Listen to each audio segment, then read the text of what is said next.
everyone. Thank you so much for coming to my book talk. I've been talking to you guys a little bit throughout the last couple weeks just about what kind of books you guys like to read.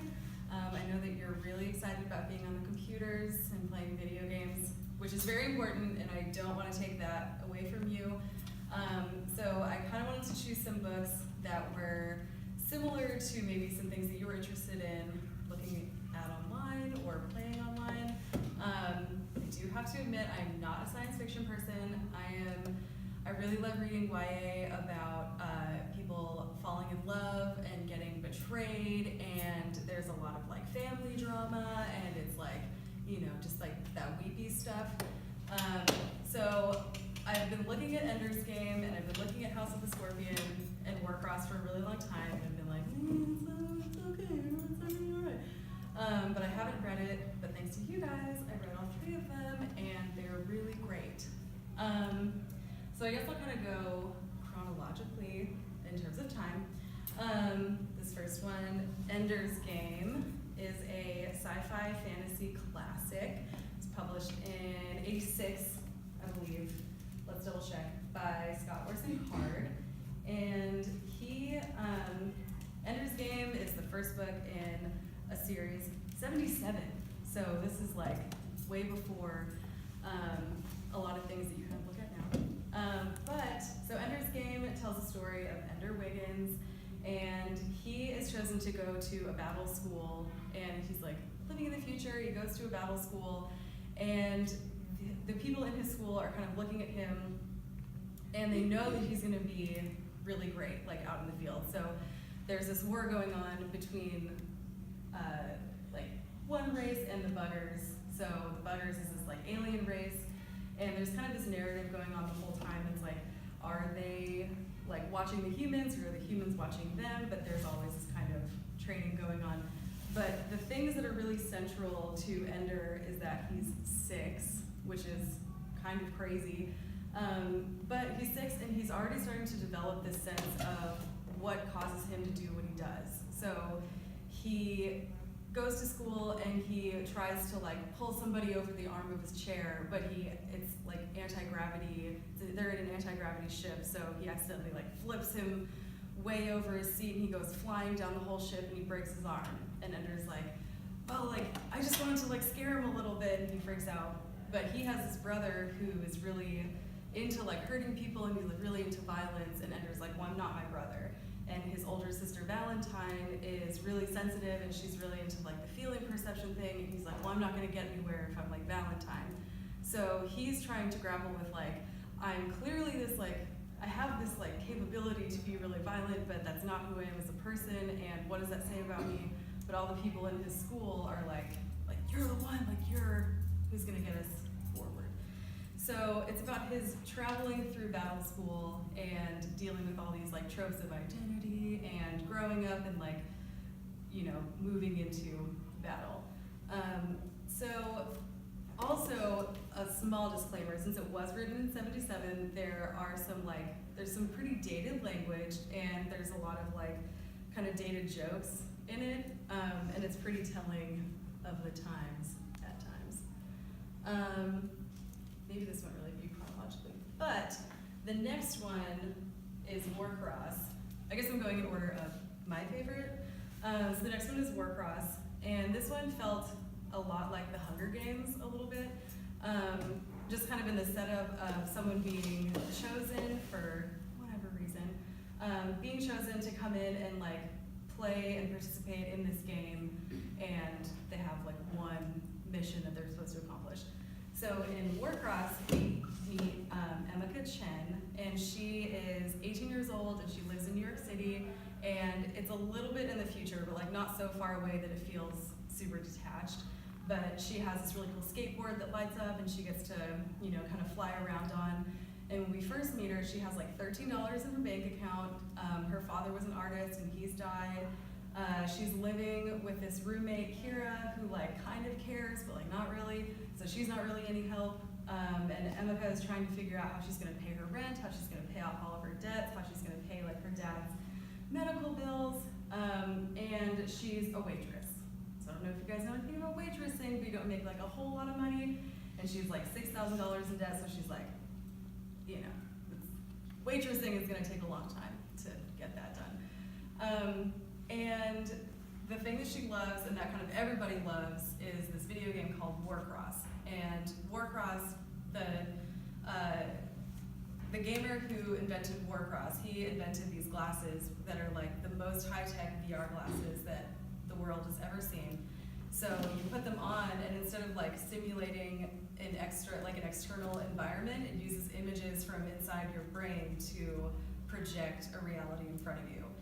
And Emeka and her roommate are playing this game one night, and it's like the first game of this like World Series, and she hacks herself into the game. And so her face like comes across in the game, the whole world sees her, and she's like, oh my gosh, I'm dead. Like they're gonna come and find me, and like they're gonna do something terrible.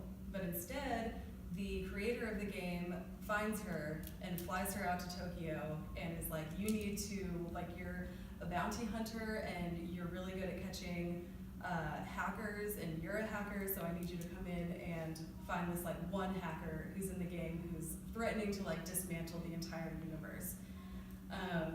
And so she agrees to do this, but then things get really dark and shady when she starts to kind of figure out like what the game is actually about and what these hackers are actually capable of. And so she's kind of questioning like her hacking skills. She's also like, she's only ever hacked herself into the game, so she's never been like a paid player in it. So she's only gotten up to like level 20, and there are way more levels in the game. So she signs up for something that she's like, oh my gosh, I don't know what's going on, but she's really good at hacking and she knows the codes. So she's way over her head. She agrees to do this thing. She's uncovering all of these secrets in this universe, and things get shady and terrifying.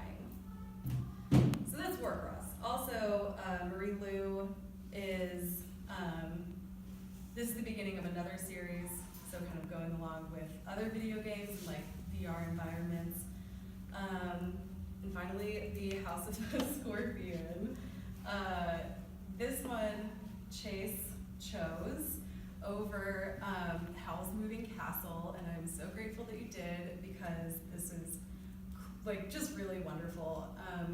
This one this one takes place in the land of opium, so it's a while in the future, and it's the replacement for present-day Mexico. So it's a lot about the opium is like the kind of this land that's been taken over after this Mexican drug war.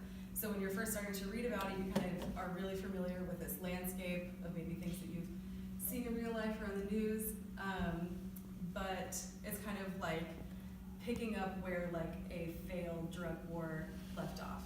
So we meet Matt, and Matt is a clone, and during this time clones are really popular with, they're mostly used for like labor, and depending on who they're born to or who they're cloned from determines their status in society. But they're like particles of a person are birthed in cattle, and so they're born from cattle. And Matt grows up not knowing that he was a clone at first. And so he goes through all these horrible living conditions, and he's mistreated by this royal family. And he doesn't really know why, but he's like okay with just his normal, he doesn't know why he's being mistreated because he doesn't understand that he's a clone. But at one point, like, his room gets filled with chicken litter, so he's living like an animal, but he's just like, this is great. Like, I get to, anybody that comes and bothers me, I'll just like throw some gross rotting fruit at them, and they leave me alone, and it's wonderful. And it's hilarious too, there's so much humor in it. And so he's kind of like, he keeps up for himself a little bit. And meanwhile, he's making friends with some of the family's kids, and they actually find him in the beginning and kind of bring him into their house. So as he grows up, he learns who he is, and who he's a clone of, and he learns a lot about like the land of opium and how it's kind of come about to, or like how like the land has developed to be what it is.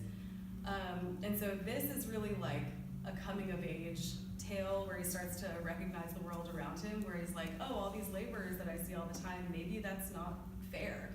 And not that it's not fair, but maybe it's like totally inhumane. And even though they say like, I'm not a human, I know that that's not how you treat a person, and I know that these systems that are in place like shouldn't be that way, and even though I'm like less than human and I should be treated like a beast anywhere else, like I don't understand like why that has to be so. So in a lot of ways it kind of talks about like, it's like an extension of talking about maybe like racism and current issues like in society that we deal with all the time. If anybody cares about capitalism or communism yet, that definitely plays a role in this book. Different like political parties play a role in this book. And if you don't care about that yet, which is totally fine, there's still like a lot of like action and adventure in this. There is one part where they get stuck in a whale bone graveyard, and they're talking about being like suffocated by bats, and they're like right on the edge of the water. And the way that this author, the way that Nancy Farmer kind of builds environments is like so visceral, and it's really easy to see exactly what she's talking about. And a lot of the times it's like totally disgusting and really just like makes her skin crawl, but you're really, really active and engaged in the book.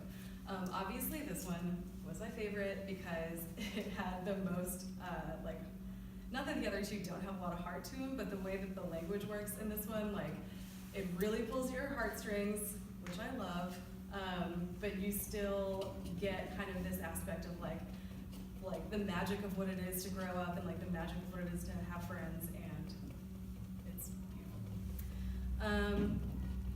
So these are the three. Does anybody think that they might read one of them? Which one might you read, Zach? Warcross. Warcross?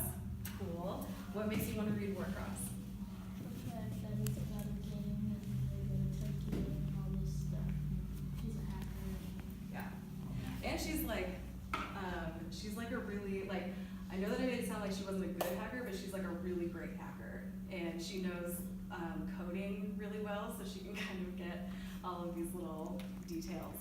Also, her dad was a fashion instructor and an artist, and he teaches her how to kind of see things at from like a larger view.